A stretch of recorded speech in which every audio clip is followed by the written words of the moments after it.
Well, thank you for interview, having me such a nice place and for our interview. We are striving for the united and independent Jammu and Kashmir.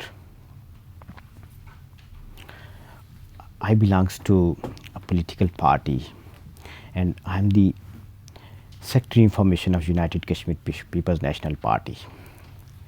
And it is very unfortunate that we belongs to a historical state of Jammu and Kashmir, and which came into being existence on 16th of March 1846, and our Maharaja Gulab Singh has signed a accord with Britishers.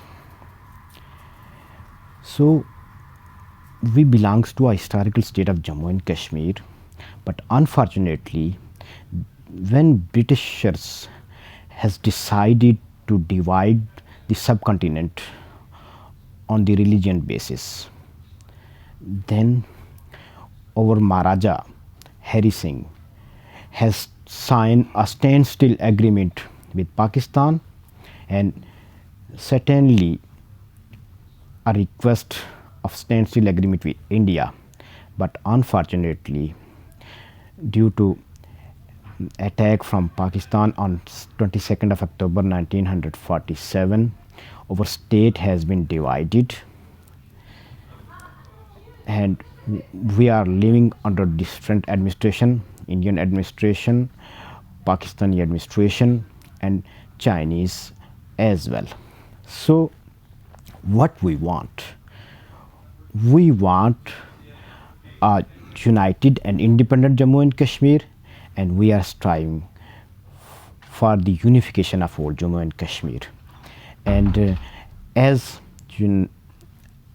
the European Union has formulated on policy on Jammu and Kashmir, and we request the EU to implement that report and resolutions in its true spirit.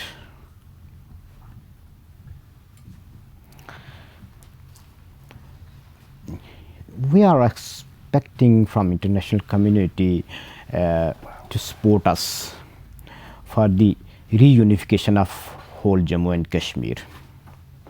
The European Union can use soft power to unify whole Jammu and Kashmir, and even as we have seen, the European Union in his resolutions, which have been passed by majority of the European member of the Parliament, focus on, okay, if the Jammu and Kashmir is not united yet, but you have to resolve and you have to take care of the immediate needs of the people.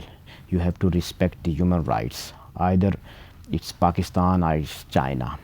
So until and unless what we are expecting from the world community, from United Nations or international organizations,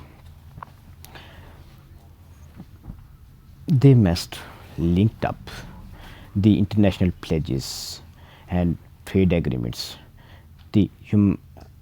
regarding human rights situation of the people of Jammu and Kashmir, particularly living in Gilgit-Baltistan and Azad Kashmir, and China as well. As a Democrat, I respect the European resolution regarding 2022 Olympic boycott, because whenever the European members countries send their representatives to the European Parliament, so they have given the member of the European Parliament a mandate for the legislation, for the resolutions, and for the foreign policy, for the internal policy. As a Democrat, if a democratic institution has taken a decision and made a resolution regarding a certain boycott, it's mean we have to respect the collective wisdom of the people of European Union, and we have to respect the collective and will of the people of Europe. So, in my point of view, Europe must boycott this 2022 Olympic and give a loud and clear message to Beijing: stop human rights violation, stop committing crimes.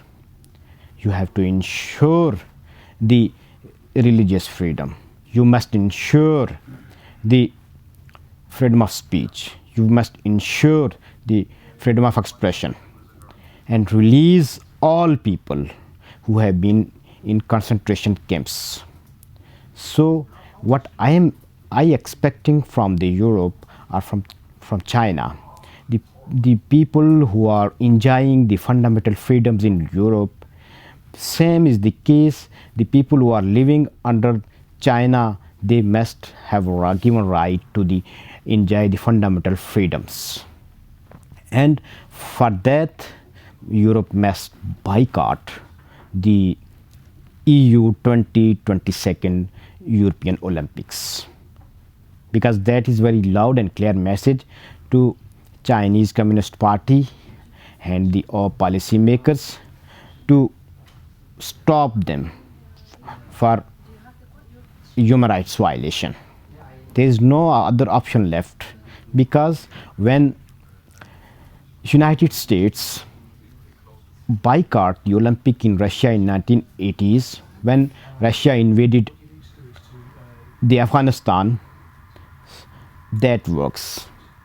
Simultaneously, this will also work. This is a soft message that you must respect the human rights, you must respect the international obligations, and you must respect the all the human charters, whether it's European conventions or UN chartered or human rights declaration. China must respect the human rights declaration and human rights charter and fulfill all international obligations. Thanks for such a nice question. As a nationalist of Jammu and Kashmir, I believe that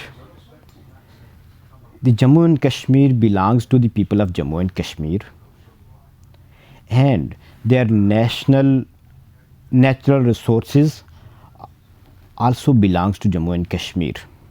No one have right to exploit that natural resources, and I think they are building the mega dams in the disputed territory of Jammu and Kashmir. They are disturbing the natural flow of the rivers, and when you are disturbing the natural flow of the rivers, definitely it creates a problem for the human being, for the animal, and for the environment. And through this interview, I want to highlight this issue. Do not divert over rivers. Rivers are very important for us. Water is very important for us. So do not divert the issue rivers, because you are just generating the electricity from that water. You are building mega dams, but you are ignoring other aspect of life, and that is very much important for us, because we have shortage of water. The people who are living on mountains, they do not have a water, and you have destroyed our culture and you have destroyed our environment. As far as concerned China-Pakistan economic corridor, legally China cannot build a mega project without the consent of local people or without giving ownership on our resources to the local people. And you must allocate some budget for the environment, because when the glacier are going to melt in future, it disturb the ecosystem, it disturb the environment. So weather conditions will be changed, and it is disastrous for whole world.